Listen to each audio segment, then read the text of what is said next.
is ready to talk about the best team, the only team who has won nationals 2 years in a row?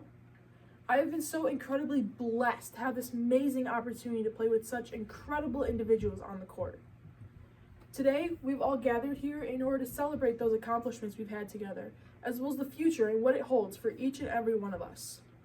Today, I'm here to reflect on our amazing experiences together and how they will take us far into the future.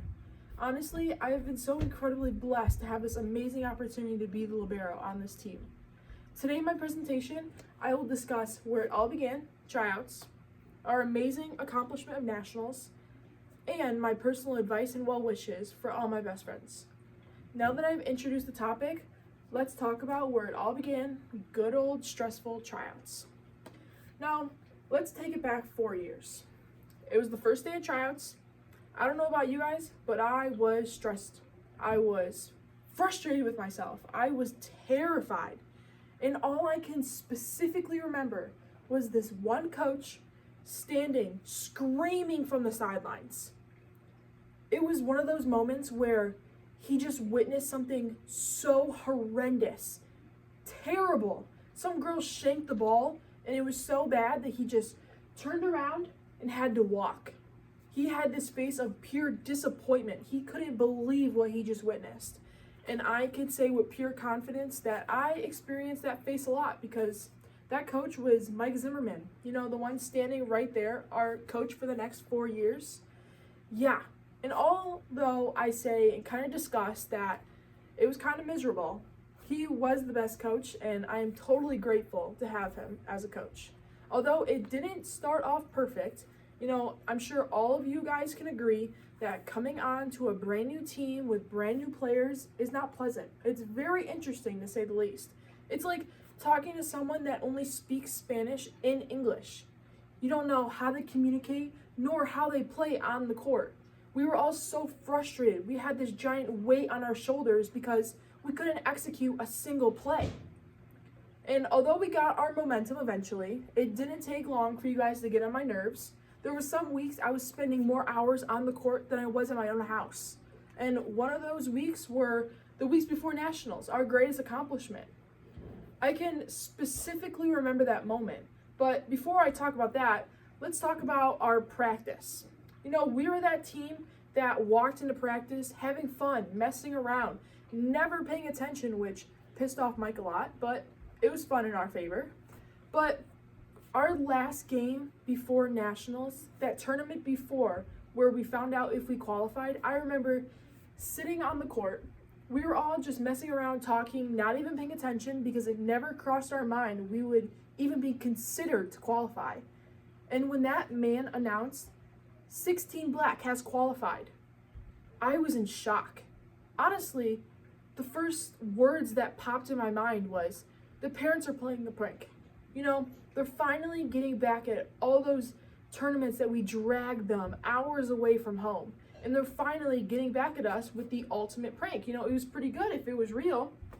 But when those people came over with the medals and were putting them around our neck, it just hit me like all our hard work is finally paying off. We're qualified to go to nationals.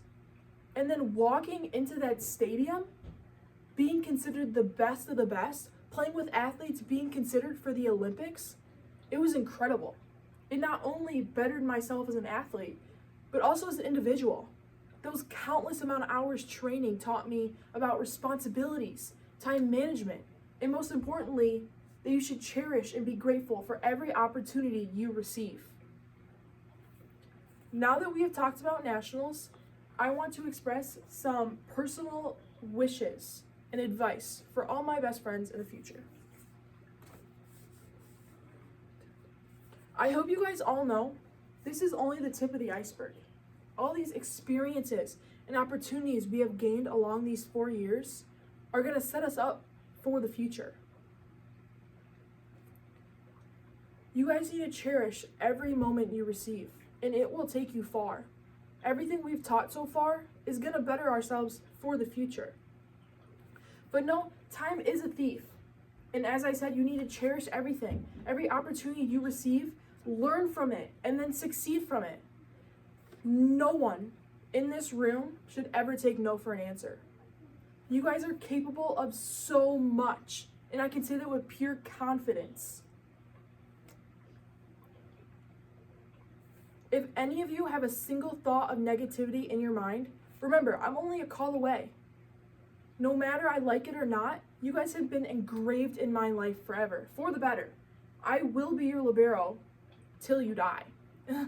You know, if you shank the pass, I'm gonna save it. If you miss the block, I'm there to pass it. You guys will always be in my heart forever. You mean so much to me. Does anyone remember the last words Mike said on our last game? You guys were put on this world to do good. Cherish that statement. Live by that statement. Remember that statement. Because if you do, it'll take you so far. And it will help you find you where you belong. Now I would like to end with some final words. Today in my presentation, I talked about tryouts, nationals, my personal wishes and advice for my best friends. If you let these experiences, they will take you far. Although I hope none of you settle for what you've done so far because you are capable of so much more. It has been an incredible honor to watch all of you evolve into such talented, inspiring, strong individuals. Now, don't think of this speech as a goodbye, but instead a see you later, because I can say with pure confidence, I'm 100% positive that all of you will be doing greatness in the future. And I can't wait to hear all about it. Thank you.